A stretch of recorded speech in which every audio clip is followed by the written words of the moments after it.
Top quality और consistent performance के लिए सिर्फ सिल्वर पंप नाम याद रखना। સેનાની કાર્યવાહી મુદ્દે ઇમરાન ખેડાવાલાનું નિવેદન પણ સામે આવી રહ્યું છે।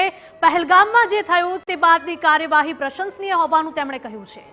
કર્નલ સોફિયા કુરેશીની કામગીરીને પણ તેમણે બિરદાવી હતી। મોક ડ્રીલને લઈને પણ ઇમરાન ખેડાવાલાએ પ્રતિક્રિયા આપી। આજે કલેક્ટર અને પોલીસે માહિતી આપી છે। ઇમરજન્સી સ્થિતિમાં શું કરવું તેની જાણકારી આપવામાં આવી। સાંસદો ધારાસભ્યોને કલેક્ટર અને પોલીસે અવગત કર્યા।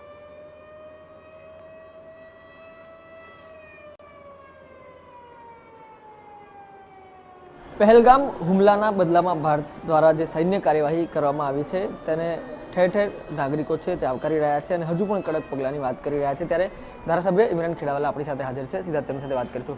ઇમરાનભાઈ, સૌથી પહેલાં તો જે કાર્યવાહી થઈ તેને લઈને શું કહેશો? આજે જે પ્રમાણે ભારત દેશના 140 કરોડ લોકો રાહ જોતા હતા કે પહેલગામનો હુમલો પાકિસ્તાનની જે આતંકવાદીઓ ભારત દેશના અંદર આવીને 26 લોકોને મોતને ઘાટ ઉતારી ગયા, એમને શહીદ કરી દીધા, એનો બદલો લેવા માટે 140 કરોડ દેશવાસીઓ આશીર્વાદ સાથે જ્યારે આ રજૂઆત થતી હતી ત્યારે દેશના પ્રધાનમંત્રીની અને સર્વદલીય પક્ષની બેઠકના અંદર પણ એક જ વાત થઈ કે સમગ્ર દેશ આપણા સાથે છે અને આ દેશના અંદર જે પ્રમાણે જે કાયરતાથી પાકિસ્તાને જે આતંકવાદીઓએ આપણા દેશ પર હુમલો કર્યો છે એ હુમલો કોઈ પણ રીતે ચલાવી ના લેવાય। આજે ઓપરેશન સિંદૂર અંતર્ગત જે આપણે રાતના સમયના અંદર 1 થી 1.5 અંદર ભારત દેશના સૈનિકોએ પાકિસ્તાનના ઘરમાં જઈને જે હુમલો કર્યો અને જે આતંકવાદીઓના જે ઠેકાણા હતા તેને નેસ્તે નાબૂદ કર્યા છે।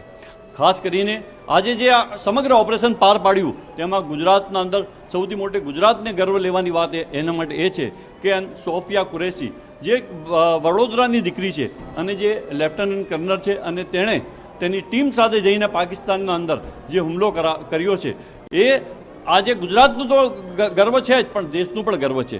કેમ કે આજે આ દેશના અંદર 140 કરોડ લોકોની એ જ ઈચ્છા હતી કે પાકિસ્તાનના ઘરમાં જઈને પાકિસ્તાનની ભાષામાં જે ભાષા સમજે એ પ્રમાણે હુમલો કરવો જોઈએ અને ભારત દેશના સૈનિકોએ કર્યો છે। હું સેલ્યુટ કરું છું મારા દેશના સૈનિકોને। ઇમરાનભાઈ, કલેક્ટર સાથે પણ બેઠક થઈ છે। આજે સાવચેતીના ભાગરૂપે જે મોક ડ્રીલ છે તેનું પણ આયોજન કરવામાં આવ્યું છે, લોકોને સજાગ રહેવામાં કહેવામાં આવશે।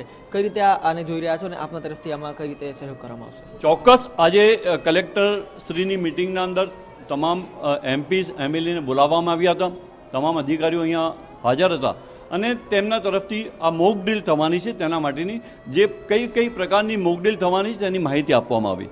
સાયરન પણ વાગશે, સાયરન 4 વાગે વાગશે, એમાં એર સ્ટ્રાઇક થાય ત્યારે કયા પ્રકારની સાયરન વાગશે, કોઈ એમાં કેઝ્યુઅલિટી થઈ જાય તો કયા પ્રકારની સાયરન વાગશે, યુદ્ધ થઈ ગયું તો તેના કયા પ્રકારની સાયરન હશે અને બીજું કે યુદ્ધ બંધ થયું તેની પણ સાયરન અલગ અલગ વાગશે। એ તમામ માહિતી આજે કલેક્ટર તરફથી, પોલીસ અધિકારી તરફથી, જે પણ અધિકારીઓ અહીંયા હાજર હતા તેમના તરફથી આપવામાં આવી। ખાસ કરીને જ્યારે આજે રાત્રે 7:30 થી 8 વાગ્યામાં અંધારપટ તમામ લાઇટો સમગ્ર ગુજરાતની લાઇટો, જેમાં સ્ટ્રીટ લાઇટ પણ આવી જાય અને ઘરની લાઇટો પણ આવી જાય, એ તમામ લાઇટો બંધ રહેશે અને 7:30 થી 8 વાગે અડધો કલાકના સમયના અંદર સમગ્ર ગુજરાતવાસીઓએ આ લાઇટો બંધ કરવાની છે અને જે મોક ડ્રીલ છે તેને સફળ બનાવવાની છે।